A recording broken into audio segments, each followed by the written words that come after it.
ये आदिपुरुष से कम बजट में बना है और उससे ज्यादा बेहतर है। ये तो मैं किसने कहा। हनुमान का टीजर मेरे को ओकेश लगा। मतलब इतना ही कुछ ज्यादा ही विजुअली प्लीजिंग नहीं था। लो बजट की भी बनी है तो क्या आपको जो आप देखना चाहते थे, जो वीएफएक्स या सीजीआई वगैरह, वो भी तो नहीं मिला ना। मैं इनका जो मनी शॉट है, मैं इसी सीन को रिक्रिएट करूंगा अपनी स्टाइल में, और तुम लोग बताना क्या एक्चुअल में बजट का इशू था या प्रॉब्लम कुछ और ही थी।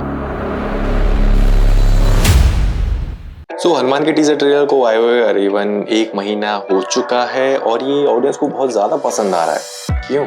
क्योंकि ये आदिपुरुष से कम बजट में बना है और उससे ज्यादा बेहतर है। क्या होता अगर आदिपुरुष का टीजर ट्रेलर कभी आता ही नहीं? क्या तब भी ऑडियंस को हनुमान का टीजर पसंद आता? नहीं। हो सकता है ये भी एक मीम मटेरियल बन चुका होता, इसको हॉलीवुड से कंपेयर कर रहे होते। एनीवेज, लेकिन इसको आदिपुरुष से कंपेयर ही क्यों करना? आदिपुरुष को हमने थ्रेशोल्ड क्यों बना दिया मूवीज में? आदिपुरुष खुद एक फेलियर है, जब तो उसको मूवी को डिले किया गया ताकि उसके वीएफएक्स पे काम किया जा सके, उसे इम्प्रूव किया जा सके। बनाना है तो उनको बनाओ जो ऑलरेडी इस गेम में टॉप पे हो, जैसे कि मार्वल और डीसी या फिर हॉलीवुड इन जनरल। ऐसे समझने की कोशिश करो कि आपको ना क्रिकेट खेलना पसंद है, आप एक क्रिकेटर बनना चाहते हो। ऑब्वियस ये बात है ना, आपका गोल्स कुछ ऐसे होंगे कि मैं टीम इंडिया के लिए खेलूं या फिर विराट कोहली जैसा बनूं। अगर आपको फुटबॉल भी पसंद है तो आप ऐसे ही तो चाहोगे कि आप रोनाल्डो या मेसी जैसा खेलें, या फिर अगर आपको बॉक्सिंग पसंद है तो आप मोहम्मद अली जैसे बने। अब आपके ऐसे गोल्स तो नहीं होंगे ना कि आप मोहल्ले के बबलू से ज्यादा बेहतर खेलें। वो टेम्परेरी गोल के लिए सही है, लेकिन it should not be your and goal, right? तो चलो सीधे टीजर के ऊपर बात करते हैं। हनुमान का टीजर मेरे को फर्स्ट इंप्रेशन मेरा क्या था, मुझे कैसा लगा? मेरे को ओकेश लगा।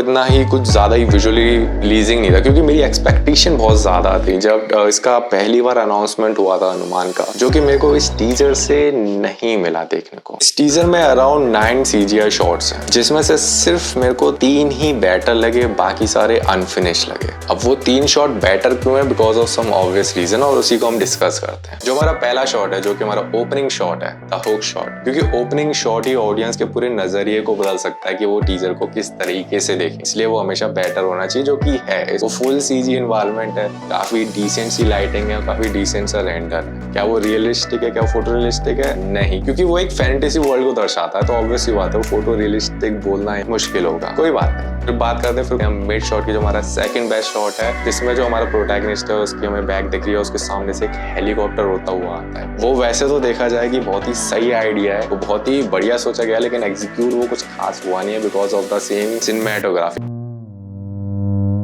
ये जो मिड शॉट है इसको बढ़िया क्यों बनाया जाता है? क्योंकि अभी आपकी ऑडियंस स्टार्टिंग में हुक हो गई थी, उनकी एक्सपेक्टेशन काफी ज्यादा थी, फिर वो ना डाउन ग्राफ में जाने लग जाता है, तो आपको एक मिड में भी एक बहुत ही पावरफुल सीन रखना पड़ता है। That's why the middle shot is also a decent shot, जिस वजह से जो आपकी ऑडियंस का जो ग्राफ है वो गिर के एकदम से ऊपर होता है, फिर दोबारा जाके वो धीमे धीमे नीचे गिरने लगता है। और जो हमारा एंड शॉट पे आके, जो कि हमारा सस्पेंस शॉट होता है, जो कि ज्यादातर मार्वल की मूवीज में पोस्ट क्रेडिट सीन्स वगैरह होते हैं, या फिर वही है जो आपका एंड शॉट होगा, वो आपको डिसाइड करेगा कि आप इसको देखना चाहोगे कि नहीं, कि इसमें ऐसा क्या है जो जिसके लिए आप वेट करो। तो ऑब्वियस बात है, इनका एंड शॉट भी काफी ज्यादा डिसेंट है, जिसमें हमारे हनुमान जी को दिखाया गया है। अब आई डोंट नो वो उस बर्फ की सिल्ली में उनको ऐसे क्यों रखा गया है, वो एक तरह का एक सस्पेंस पे छोड़ दिया, उसके कहते हैं हम एक क्लिफ हैंगर। तो पूरे टीजर में ये 3 शॉट ही बेटर थे। बाकी जो अब हम बात कर लेते हैं, जो मिडिल शॉट्स हैं, बचे हुए 6 शॉट्स, जिनको मैं बोलूंगा कि बहुत ही ज्यादा अनफिनिश्ड है। अभी काम इस पे हो रहा होगा, अभी ये कंप्लीट हुआ नहीं है, क्योंकि जो चीज इसमें कमी लगी है ना इन बाकी के शॉट में, वो ऐसा लगता है कि थोड़ी बहुत ना वीडियो एडिटिंग में थोड़ी सी इशू है। लाइक फॉर एग्जांपल जो ये वाला शॉट है, इसमें ना आप देख रहे होगे कि कॉन्ट्रास्ट कम है, पूरा फेडेड लुक आ रहा है। इसका जो डीपेस्ट ब्लैक है वो ब्लैक नहीं है, कामा में इशू है, और इसमें कॉन्ट्रास्ट की थोड़ी सी कमी है। और बाकी जितने भी शॉट है उसमें जैसे कि देखा जाए कि वही सिंपल मास्किंग वगैरह में इशू है, लेवल्स, कलर करेक्शन या ओवरऑल कंपोजिशन या फिर ब्लर, ये सब इनमें बहुत ही जो कि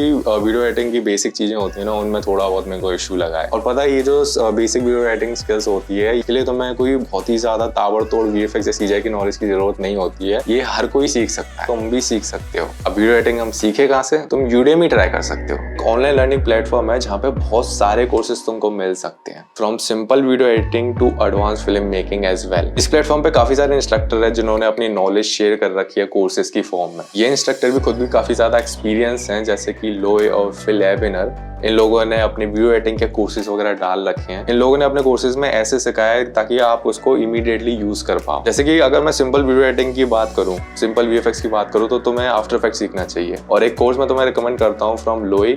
इनने आफ्टर इफेक्ट्स का एक बेसिक टू एडवांस एक कोर्स बना रखा है, जिससे तुम्हें आफ्टर इफेक्ट्स काफी अच्छे से समझ में आ जाएगा। अब इस कोर्स के तुम आफ्टर इफेक्ट्स को तुम चलाना सीख जाओगे, थोड़े बहुत मोशन ग्राफिक्स भी सीख जाओगे, और जो वीएफएक्स की बहुत ही ज्यादा बेसिक टेक्निक्स होती हैं वो भी तुम सीख सकते हो, जैसे कि मास्किंग हो गया, कलर करेक्शन हो गया, ग्रीन स्क्रीन क्रोमा की हो गया, camera tracking, motion tracking, rotoscoping, ये सब भी तुम सीख पाओगे। अब तुम्हें नॉलेज तो मिल गई, लेकिन कोई भी नॉलेज जब तक काम नहीं आती जब तक आप उसकी प्रैक्टिस ना करो। तो प्रैक्टिस के लिए ही इनके कोर्स में अराउंड 50+ प्रोजेक्ट्स हैं। सो एक बार इनका कोर्स ट्राई करके देखो, तुम्हें बहुत ज्यादा कुछ सीखने को मिलेगा। तो तुम अगर मेरी लिंक से कोर्स को एक्सेस करोगे तो तुम्हें यूडेमी की तरफ से एक स्पेशल ऑफर मिलेगा। सो डिस्क्रिप्शन में मैंने लिंक दे दिया होगा, तुम वहां से जाके इसे परचेज कर सकते हो। कुछ लोग काउंटर आर्गुमेंट में बोलेंगे कि यार हनुमान का बजट भी तो बहुत कम है, वो सिर्फ 12 करोड़ में बनी है। ये तुम्हें किसने कहा? अब तुम ये भी तो देखो, अगर ये लो बजट की भी बनी है तो क्या आपको जो आप देखना चाहते थे, जो वीएफएक्स या सीजीआई वगैरह जिस लेवल का देखना चाहते थे, तो वो भी तो नहीं मिला ना। अब तुम लोग बोलोगे कि यार कुबरिया तुम बहुत ही ज्यादा एरोगेंट हो रहे हो, तो मैं ना उनके हार्डवर्क को अप्रिशिएट करना चाहिए। सही बात है, हमें किसी के भी हार्डवर्क को अप्रिशिएट करना चाहिए, लेकिन क्रिटिसिज्म भी इम्पोर्टेंट है। अब मैंने बातें तो बहुत ज्यादा कर ली, अब कुछ करने की बारी। मैं इनका जो मनी शॉट है, पूरे टीजर में उनका जो मिड शॉट है, जो इनके हिसाब से सबसे बेस्ट शॉट है, मैं इसी सीन को रिक्रिएट करूंगा अपनी स्टाइल में। और मैं एक और चैलेंज ले रहा हूँ। ज्यादातर मेरे जितने भी वीडियोस वगैरह में जो बनाता हूँ, ज्यादातर लो लाइट या फिर रात के ओवरकास्ट के होते हैं, लेकिन इस पर्टिकुलर शॉट में मैं दिन का बनाऊंगा। और तुम लोग बताना कि क्या एक्चुअल में बजट का इशू था या फिर प्रॉब्लम कुछ और ही थी। You guys will be the judge. So let's do it. So हम लोग रिक्रिएट करने वाले हैं ये हेलीकॉप्टर वाला सीन।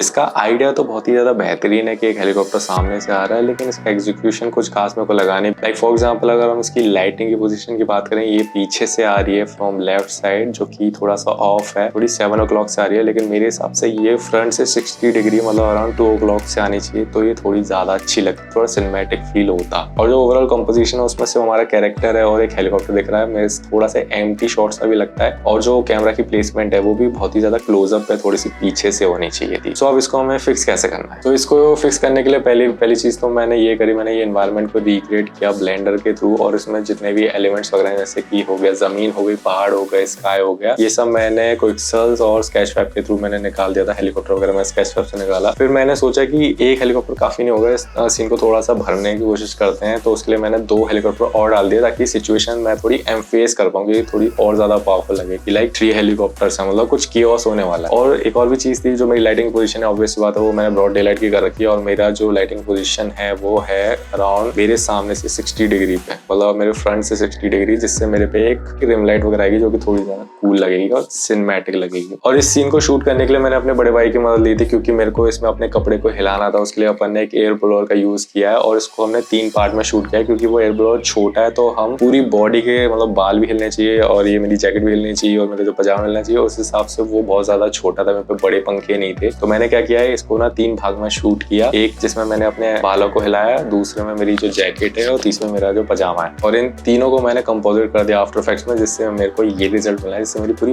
बॉडी के मूवमेंट हो रही है। बाकी मैंने इस ग्रीन स्क्रीन फुटेज को की आउट करके अपने एनवायरनमेंट में प्लेस कर दिया, और फाइनल रेंडर भी मैंने इसका निकाल दिया। और सिचुएशन को थोड़ा एम्फेस करने के लिए मैंने 2 सीन और शूट किए हैं, जिसमें एक मेरा क्लोजअप शॉट है, जिसमें मैंने एयर ब्लोअर की मदद से अपने चेहरे पे भी थोड़ी बहुत हवा मारी, इससे लगे कि हाँ ठीक है, मेरे को उस चीज से फर्क पड़ रहा है। ऐसा नहीं है कि हेलीकॉप्टर सामने उड़ रहा है और मैं बहुत ज्यादा कूल हूँ, नहीं, मेरे को उस चीज से फर्क पड़ रहा है, तो वो भी मैंने शूट किया है। और सेकंड सीन मैंने शूट किया, इसमें मैंने अपना जो गधा है वो जमीन पे पटका है, मतलब कि मैं रेडी हूँ वॉर के लिए। और इन तीनों को मैंने फाइनली कंपोजिट करके अपना पूरा सीक्वेंस ये बना दिया। तो फाइनली वीडियो मेरा तैयार हो चुका है, लेकिन उससे पहले मैं तुम्हें एक क्विक इन्फो देना चाहता हूँ कि मैंने और अमन ने मिलकर एक नया चैनल खोला, इसका नाम है एनिमेशन कॉर्नर, जिसमें अपन फ्री में ट्यूटोरियल्स वगैरह डालते हैं, जो भी हम वीडियोस वगैरह बनाते हैं। तो अगर तुम्हारा इंटरेस्ट हो तो तुम उस चैनल को जाके सब्सक्राइब कर सकते हो, और अगर तुम लोग हमारा पॉडकास्ट भी देखना चाहते हो तो हम उस चैनल पर डालते हैं, तुम वो भी देख सकते हो। So after spending a lot of time on editing and compositing, you may enjoy